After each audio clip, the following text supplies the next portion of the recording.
Lorraine and I have 4 children and 19 grandchildren and 2 great-grandchildren who might possibly be interested in knowing more about us in the future. We also have other family, an extended family that are all involved in one level or another of family history work and sharing. And then, of course, we have a lot of friends and people who know us, and then there's lots of people who have no idea who we are and may stumble across our stories if they're on video. People often don't like to read. We've got thousands of pages of typed up material, journals and histories that we've assembled over the period of time. We used to take a lot of notes in handwritten form, and then it became typing, and then we've used Naturally Dragon for reading material, reading letters and old journals, and we've now got thousands of pages of memoirs, but that's kind of impractical. It needs a lot of editing, and it's very time-consuming to work with it, although it can be searched. We have personal journals for each year of the years we've been married, and we have journals that start with ancestors, our extended families, 17 families, actually 14, 17 households and extended families that comprised 32 individual first converts to the church from 1830 on into the 1800s, later in the 1800s. Following much of the course of church history, I have ancestors who joined the church, have their own personal conversion stories that we're still trying to ascertain. I was born in the church.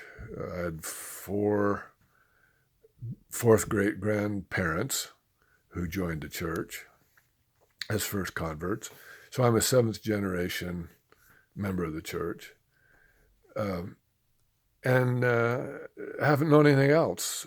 From the time I can remember anything, I knew there was a God and a Jesus, and that we had the Book of Mormon that I read fairly young.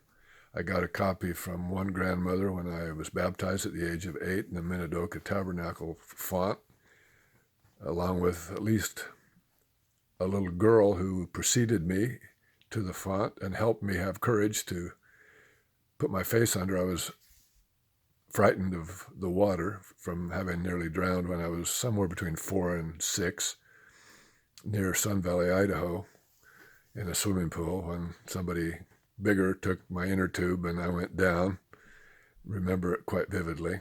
But I was frightened of the water after that and didn't want to put my face under the water. My parents were concerned about me cooperating with my baptism, but I did.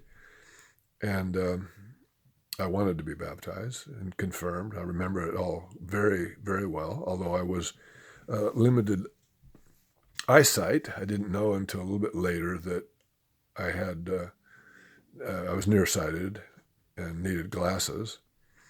So a lot of my earlier life, I guess, is kind of fuzzy in terms of visuals, but I do have a lot of young memories.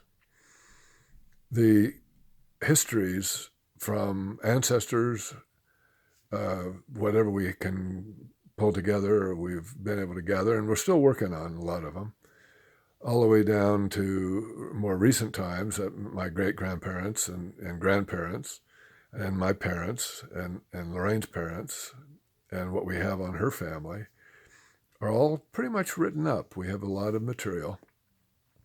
And of course, we have our own life by year on Word documents, and it's backed up in other ways, but it's searchable on Word in a way that I use often to go back to find certain things that might be interested in. But it's not likely that it's going to ever be in a real readable form, and that many people will resist reading, I'm pretty sure. So we want to do more videos and provide something that could be shared on YouTube and looked at easily, and it'll be backed up, it'll be stored, it'll be available, and over time as technologies evolve, it might even be retained and um, over a period of time. So we're going to plan on doing a bunch of videos, as many as we can think of.